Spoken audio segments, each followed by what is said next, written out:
Assalamualaikum warahmatullahi wabarakatuh. Jumpa lagi bersama saya Upi Asmaradana dalam program Upi Show. Upi Show program berbagi kisah, berbagi inspirasi dan berbagi kebaikan. Upi Show tayang di kanal YouTube Upi Show, kabar video dan jaringan kabar grup Indonesia Network.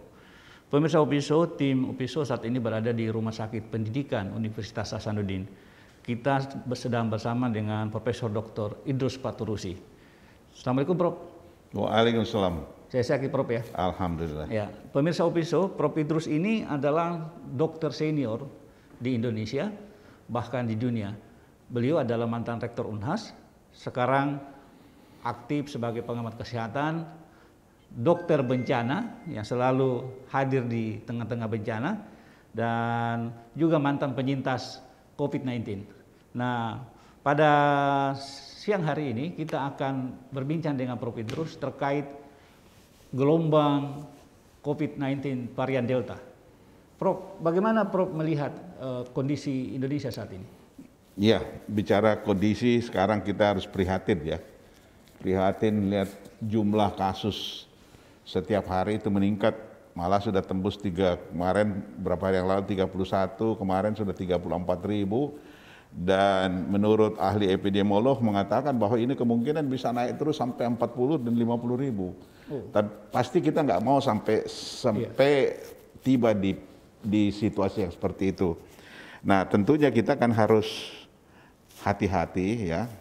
Dan paling tidak saya kira momen ini sangat baik untuk paling tidak kita bincang-bincang gimana sih sebetulnya posisi COVID di Indonesia dan kemudian mungkin ada solusi dan jalan keluarnya.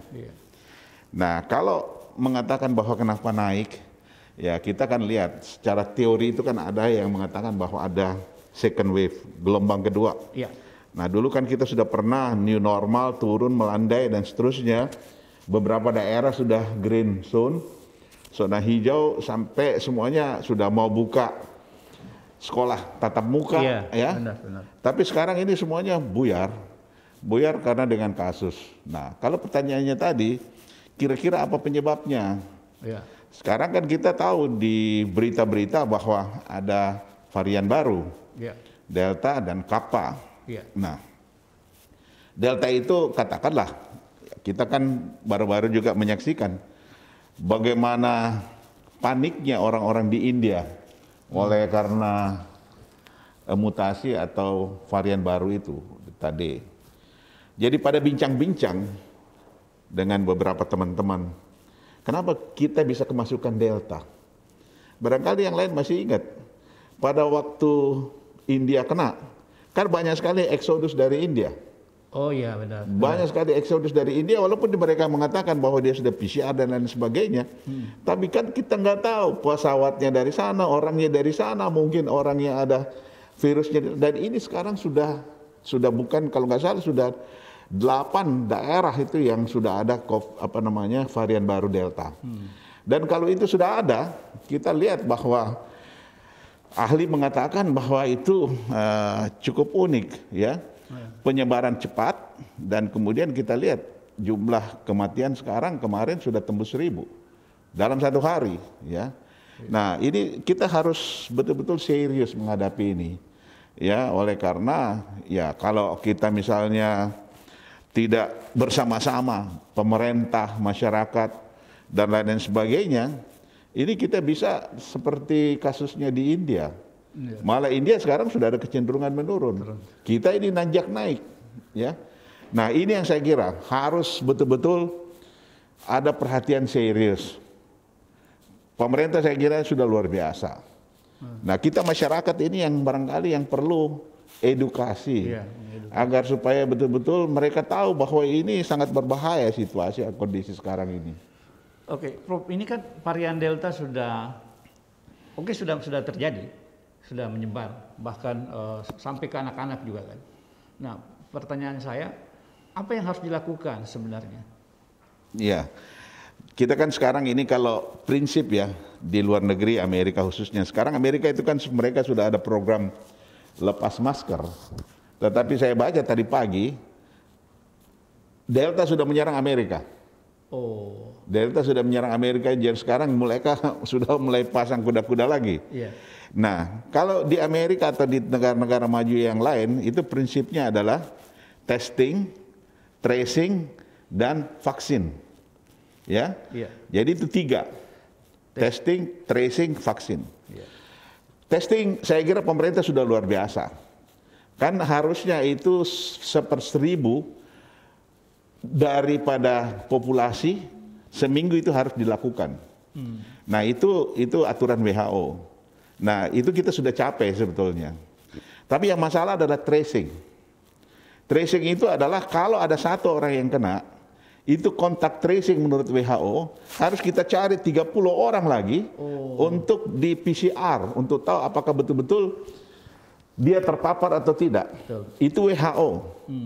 Sekarang kalau saya lihat, saya punya data, ya, itu kelihatan kita di seluruh Indonesia masih di bawah daripada target untuk tracing. Jangankan 30, 10 aja kita belum sampai. Jadi misalnya 1 kontak kemudian kita melakukan tracing 10, itu saya lihat kelihatannya belum tercapai. Nah ini sebetulnya salah satu yang menyebabkan, karena coba melihat begini. Kalau ada 1, kalau menurut WHO itu harusnya kalau ada 1 kontak, maka kemungkinan ada 30 orang yang pernah kontak sama dia itu sudah terpapar. Iya. Iya. Sehingga kalau ini kita enggak tracing, kita tidak menangkap orang-orang ini, maka dia berjalan kemana-mana dan itu membawa virus. Dan mata rantai penyebaran itu sulit untuk kita katakan kita mau potong, kita putuskan kalau orang-orang ini masih jalan. Oleh karena kita tidak melakukan deteksi. Ya. Nah, sekarang vaksin. Vaksin kan sekarang ini banyak teori. Vaksin kan kita pakai Sinovac. Ya. Di mana vaksin itu dibentuk atau diteliti dan kemudian diproduksi hanya karena SARS-CoV-2 dulu. Sekarang dengan adanya varian baru, adanya mutasi, apakah vaksin itu masih cocok? Nah ini juga sehingga kita lihat banyak sekarang orang yang sudah 2 kali vaksin ternyata masih positif. Ini yang seharusnya, dan sementara beberapa ahli meneliti, mereka yang kena 2 kali vaksin kemudian masih positif, kira-kira virus apa yang kena dia? Sehingga kita lihat, ya sekarang orang masih mereka-reka, kemungkinan itu Delta yang masuk. Tapi ini kan harus kita buktikan secara ilmiah bahwa memang itu yang masuk. Sehingga kalau memang itu jelas bahwa didominasi oleh Delta Kappa, ya kita harus mencari kira-kira vaksin apa yang cocok untuk varian baru ini. Jangan sampai kita buang uang beli vaksin dan lain-lain sebagainya, padahal itu tidak efektif. Jadi ada 3 formula, testing, tracking, dan vaksin. Iya. Di tracking dan vaksin trackingnya yang bermasalah sebenarnya. Tracing sekarang masih sulit untuk dicapai sesuai dengan anjuran WHO. Jadi apa yang mesti dilakukan oleh pemerintah? Jadi yang harus dilakukan oleh pemerintah adalah pertama, tentu mempersiapkan tes yang valid dan yang akurat. Nah, mohon maaf kalau pada kesempatan ini saya sampaikan bahwa kita selama ini kalau ingin perjalanan itu kan tadinya PCR, kemudian antigen, terakhir ada genos. Nah, genos tidak dipakai lagi sekarang. Nah, harusnya seperti itu pemerintah dari awal sudah harus ketat untuk memperlakukan itu. Kalau perlu PCR saja. Karena kalau PCR saja memang sudah jelas bahwa dia ada. Nah, kenapa? Misalnya antigen. Antigen itu punya positif dan negatif. Positifnya dalam waktu sekejap kita sudah tahu ada reaktif atau tidak. Tetapi coba lihat. Secara teori, kalau misalnya dia negatif, atau positif, katakanlah dia positif. Dia positif itu kalau misalnya kita periksa PCR-nya, CT-nya itu di bawah 25. Kalau dia 25 ke bawah itu semakin kecil angka CT, semakin banyak virus pada pemeriksaan PCR. Tapi kalau dia sudah di atas 25, barangkali dia sudah negatif. Jadi terjadi negatif palsu. Nah, kalau misalnya kita mau pakai genos, saya kira pemerintah mulai menyadari sehingga sekarang genos tidak dipakai lagi. Nah, kalau tidak dipakai lagi karena apa? Kita kan ini genos tiup. Yeah. Dan tiup itu saya pernah satu kali mau ketemu kepala BRIN pejabat, dia bilang periksa dulu genus. Belum pernah, saya belum pernah. Dikasih, ditiup aja. Tapi dia tanya, makan terakhir kapan? Ada minum kopi tidak? Ada makan ini enggak? Pernah merokok tidak? Banyak sekali faktor yang menyebabkan dia memberikan hasil negatif atau positif palsu. Jadi artinya Prof, memang pemerintah harus tegas. Ya. Jadi kalau pertanyaan tadi harus bagaimana tracing? Tracing yang harus dilakukan adalah pemeriksaan PCR. Jangan lagi kita mau pakai genus dan lain sebagainya. Termasuk antigen berarti, Prof? Termasuk antigen. Kalau misalnya tracing jangan pakai antigen lagi, kita pakai PCR. Oke, jadi pemirsa Opiso, anjuran dari Prof Idrus, karena tracing ini menjadi persoalan serius, maka salah satu jawabannya adalah PCR. Begitu, Prof ya? Iya. Supaya memang kita bisa menekan laju penyebaran dari virus varian Delta ini. Prof, tahan dulu. Kita kembali setelah pesan-pesan berikut ini.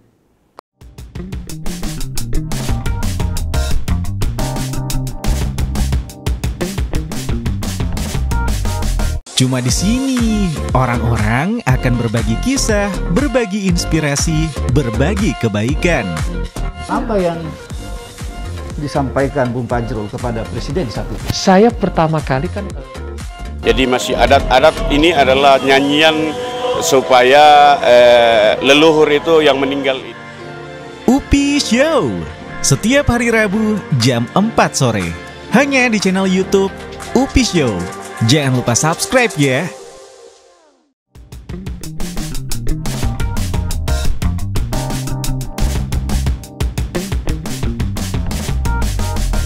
Kembali lagi bersama Prof. Dr. Idrus Paturusi. Nah, Prof. Idrus Paturusi ini pemirsa Opiso juga adalah salah seorang penyintas COVID-19. Tentu kita ingin berguru dan belajar banyak dari Prof. Idrus. Prof. Idrus sebagai penyintas, bahkan Prof. Idrus ini adalah orang pertama, guru besar pertama di Indonesia yang mengumumkan dirinya positif secara terbuka, dan itu menimbulkan pro kontra di masyarakat Indonesia.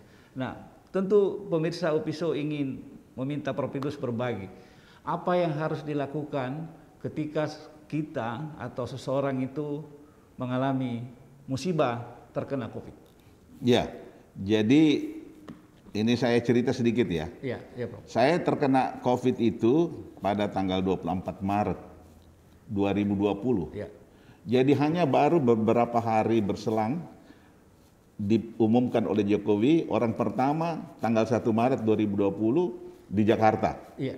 Nah, jadi saya tanggal 24. Waktu itu kita di sini pemeriksaan masih kurang. Ada 2 kasus masuk. Satu umroh, ya. Kemudian satu lagi ya, saya nggak sebut namanya, pejabat. Karena ketemu pejabat juga. Iya, benar. Akhirnya diperiksa swab. Periksa swab karena tidak ada laboratorium di sini, kita kirim ke Jakarta. Iya. Di Jakarta kira-kira 7 hari baru selesai pemeriksaan. Sampai di sini, apa kejadian? Yang satu sudah meninggal. Oh. Yang umroh itu sudah meninggal baru datang dia punya hasil. Yang satu sudah positif dan alhamdulillah sampai sekarang masih sehat. Iya. Nah, akhirnya saya sampaikan kepada gubernur, kalau kita tidak punya laboratorium tersendiri, ini susah ini. Iya, Kita betul. kirim datang, sudah mati orang semuanya baru datang hasilnya. Iya. Akhirnya dibantu dan kemudian kita punya lab sendiri. Nah, labnya ini saya mengatakan, oke, ini ada lab, mari kita coba ini lab. Prof sendiri yang pertama. Ya, jadi waktu itu saya berikan bantuan kepada rumah sakit, APD, masker dan lain-lain sebagainya, karena kita sudah harus siap ya. Iya. Ini, terus masih ada pemeriksaan lab, oke, saya pergi periksa. Besoknya saya berdua sama istri periksa, karena justru saya ke sana karena nyonya saya itu batuknya sudah lama. Dia bilang kita periksa. Dengan kemungkinan saya bilang kalau terjadi kemungkinan positif negatif maka barangkali istri saya yang positif. Iya. Besoknya saya ditelepon sama Prof Nasrun, saya juga kaget. Iya. Pagi-pagi ini sudah ada hasilnya. Kenapa? Ibu negatif, saya positif. Waduh, saya lama. Mikir bagaimana saya bisa. Akhirnya saya lihat, oh saya tahu, saya kontak dari orang ini, nggak usah kita sebut namanya. Langsung saya sampaikan sama anak saya, karena ini kan kasus baru, baru 23 hari ini terjadi dan kita diumumkan di Indonesia. Oke, saya bilang sama anak saya, oke, saya masuk rumah sakit, umumkan bahwa Bapak kena, semua orang yang pernah kontak supaya periksa. Masuk, dan tentu stres. Karena kita lihat banyak orang masuk rumah sakit, tidak pernah dibesuk, kemudian kalau dia meninggal tidak ada yang antar. Ya kan? Ini bayangan semuanya terjadi. Jadi pada waktu saya keluar rumah, saya tidak mau balik lihat saya punya cucu yang kebetulan ada di rumah bermalam, karena tidak sampai hati. Saya pikir mungkin ini hari terakhir saya lihat rumah dan keluarga. Akhirnya masuk rumah sakit, dan karena pengalaman terus terang orang yang semua kena COVID itu stres. Nah, jadi tentu harus saya sampaikan bahwa sebetulnya COVID itu self-limiting. Maksudnya itu kan virus, sama dengan flu. Kalau flu biasa, kita makan vitamin C, olahraga baik, dia akan sembuh sendiri. Tetapi kalau flu itu kan tidak sampai orang mati. Ya. Nah, ini seperti itu. Apa yang saya mau sampaikan kepada teman-teman, mudah-mudahan tidak terkena. Tetapi paling tidak saya kira jaga diri, prokes supaya kita tidak terpapar. Tapi kalau kita sudah terpapar, jangan panik. Saya kadang-kadang tengah malam saya selalu buka saya punya handphone 24 jam. Karena banyak yang ingin menanyakan apa yang saya lakukan. Pagi-pagi sebelum sini ada 2 lagi yang menyampaikan kepada saya seperti ini, seperti itu, dan seterusnya. Ada saya punya teman dokter juga sekarang ada di rumah sakit Paru di Persahabatan Jakarta. Dia punya oksigen pakai high flow nasal kanul mentok di 95. Saya bilang sudah masuk di ICU, dia bilang belum. Saya bilang berdoa kita bahwa dia tidak masuk ICU dan jangan dipasang ventilator. Karena kalau ventilator berarti paru-parunya sudah rusak dan kemudian itu prognosenya kurang bagus. Jadi jangan panik.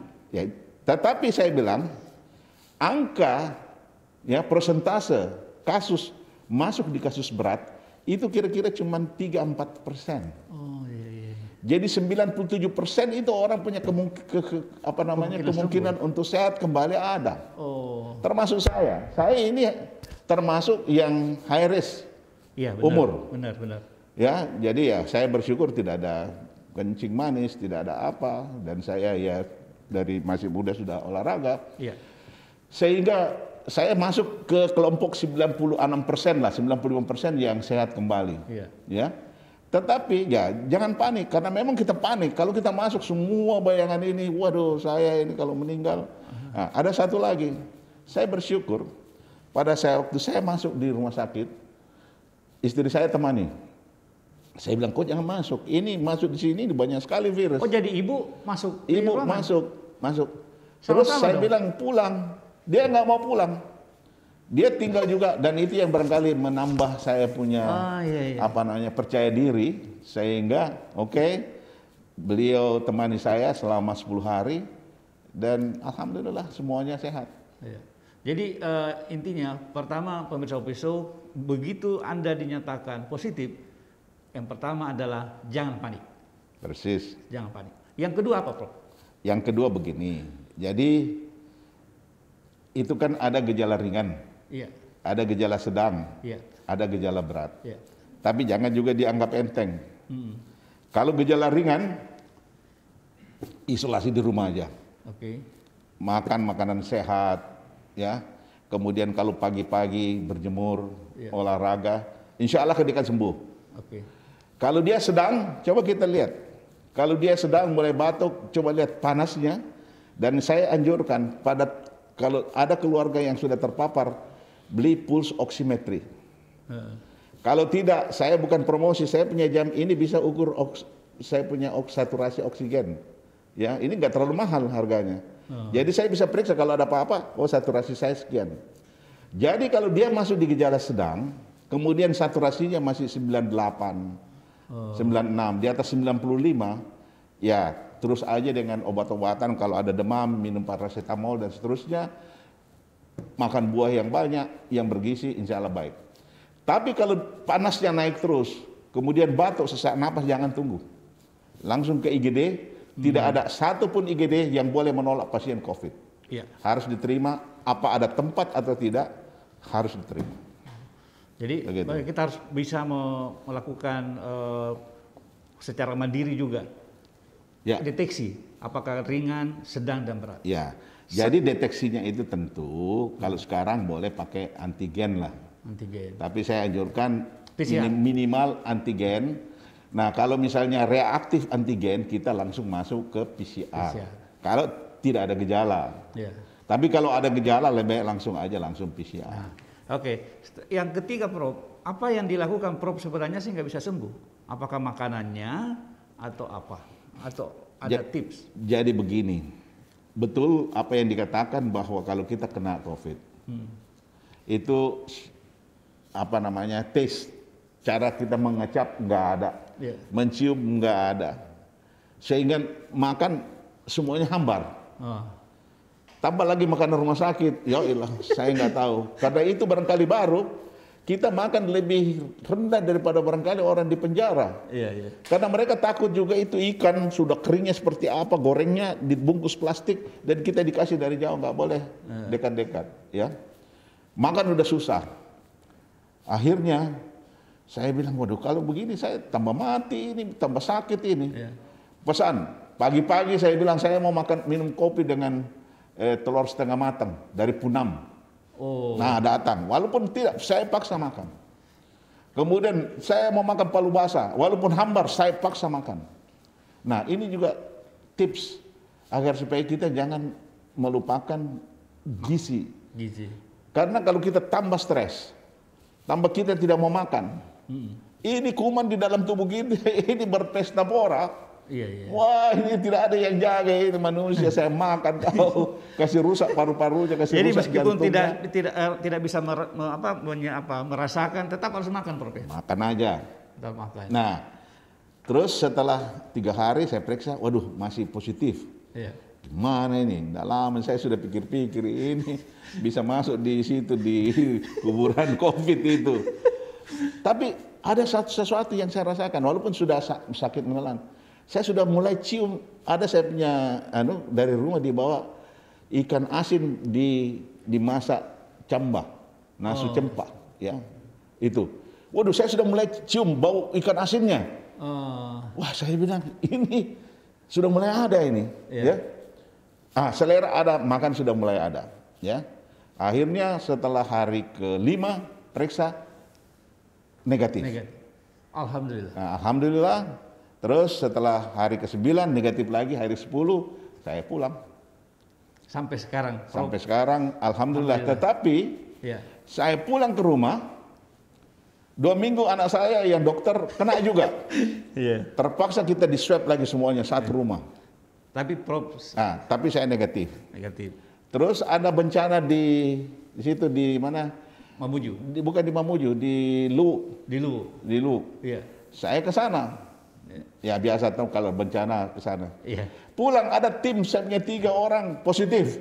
Terpaksa diperiksa lagi kita semuanya, satu tim itu diperiksa. Jadi saya nggak tahu sudah berapa puluh kali saya punya hidung itu ditusuk. Jadi artinya Prof sampai sekarang alhamdulillah sehat. Nah, mungkin di segmen terakhir ini mungkin Prof ingin menyampaikan ke masyarakat Indonesia apa yang akan dipersiapkan dan apa yang akan dilakukan sehingga kemudian ini bisa menjadi tips yang bermanfaat terkait COVID-19 di varian Delta ini. Jadi saya kira ini pertanyaan dan ini yang paling penting barangkali. Obat, vaksin bukan segala-galanya.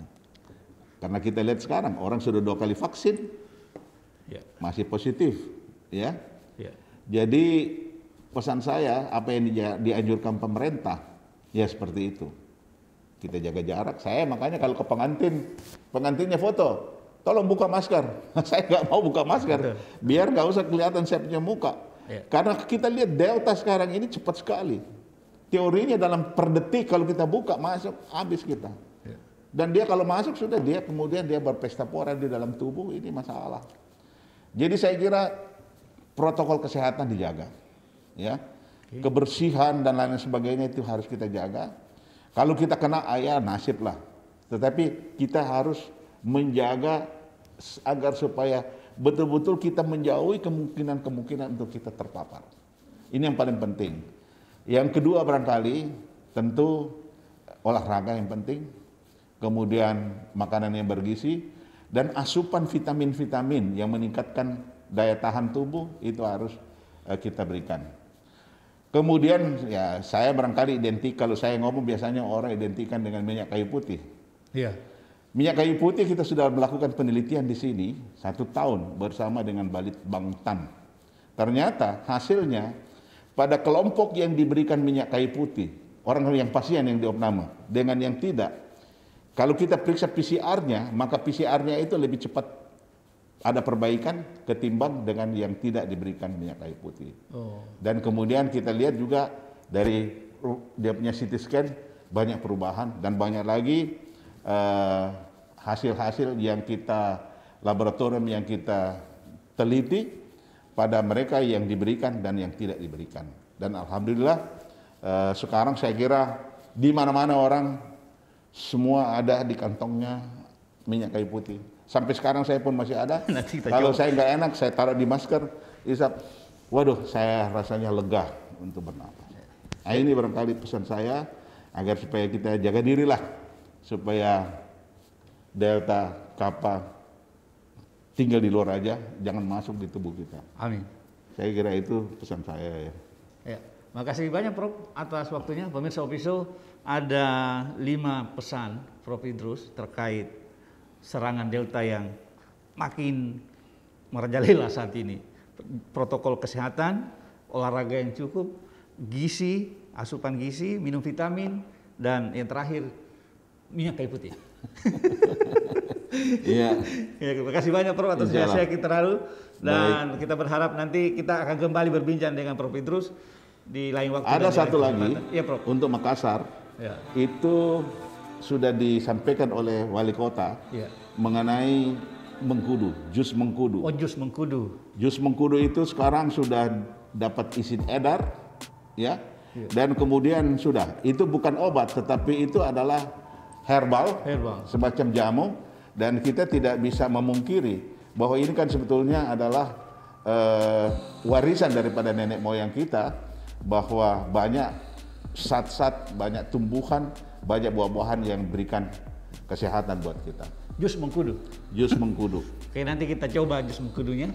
Mudah-mudahan kita semua selamat dan sehat-sehat selalu. Dari Rumah Sakit Pendidikan Unhas, tim Upisho mengucapkan terima kasih. Sampai berjumpa di lain kesempatan. Assalamualaikum warahmatullahi wabarakatuh. Waalaikumsalam warahmatullahi wabarakatuh.